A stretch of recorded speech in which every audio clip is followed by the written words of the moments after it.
Good morning, fellow students. My name is Tyler Williams, and I am here today to give you a short summary of the life of one of the great examples of American exceptionalism. His name was Theodore Roosevelt, but many know him as Teddy Roosevelt. In the history of America, we have had many great soldiers, leaders, adventurers, and conservationists, but few have risen to the prominence of holding all these titles like Teddy Roosevelt has. I'm going to provide you details of Teddy's life and give you some information pertaining to his childhood, education, career, and achievements. I've always enjoyed reading about and studying about Teddy Roosevelt's accomplishments, and thanks to this assignment, I've been afforded the opportunity to dig deeper into his personal and professional life. According to William Thayer's book, Teddy Roosevelt's life began on October 27, 1858, in the city of New York. He was born to his father, who was Theodore Roosevelt Sr., who was a businessman, and his mother, Martha Stewart Bullock, who was a true Southern belle from a prominent Georgian family. Roosevelt stated in his own book that he was a sickly boy and had no natural bodily prowess. He did, however, enjoy the outdoors and participated in activities such as marksmanship and horseback riding. Teddy was homeschooled as a child, and so was his siblings. And after completing his homeschooled education at the age of 18, Teddy applied to and was accepted into Harvard University. In 1878, Roosevelt's father passed away. According to Thayer's book, after his father's death, Teddy began studying history and government, thus setting a path to his future as a political leader in America. In 1880, Roosevelt married Alice Hathaway Lee. He decided to break into politics, as he called it, and at the age of 24, he ran for and was elected to the New York State Assembly. He served as an assemblyman from 1882 to 1884. His political aspirations took the back burner after the birth of his daughter and the death of his wife 2 days after their daughter's birth.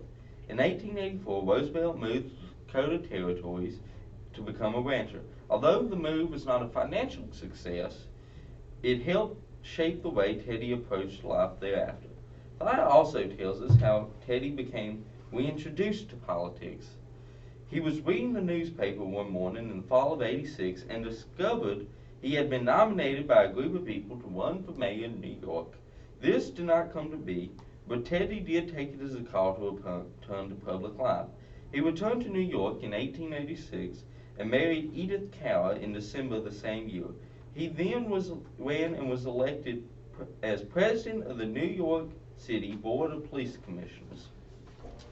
The personal impressions he made on leaders was helpful in his climb up the political ladder.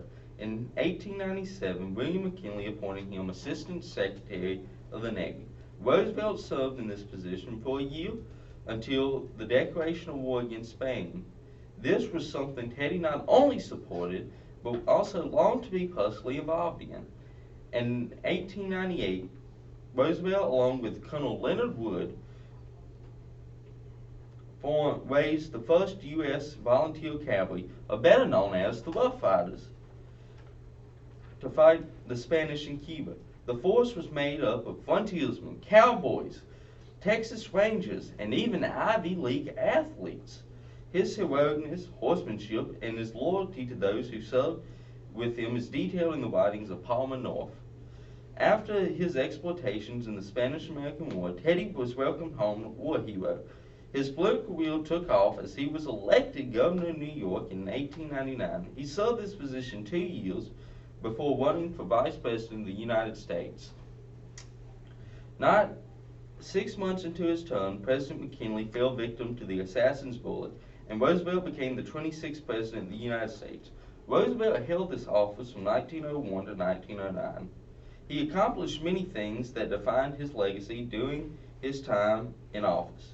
The papers recorded in the Library of Congress tells how domestically he fought against big business in the areas of coal mining, railroads, and helped break up monopolies that smothered capitalism rather than promote it. Roosevelt's big stick foreign policy was also quite progressive when we observe the number of foreign conflicts we are involved in during his presidency. As detailed on the National Service website, one of the greatest accomplishments Roosevelt may have given us was the creation of the National Park Service. He was a true conservationist when it came to protecting some of America's greatest natural resources.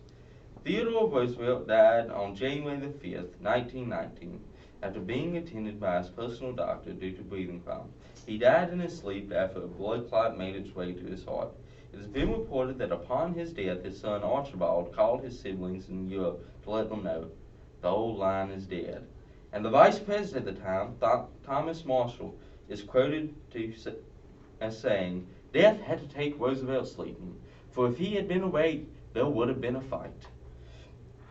I hope you enjoyed this brief attempt to provide you with the highlights in childhood, education, career, and achievements of one of the greatest Americans there ever was, and also the greatest Roosevelt there ever was. As you can see, Teddy Roosevelt not only was a footnote in the history of our country, but quite possibly the epitaph to a rugged American exceptionalism.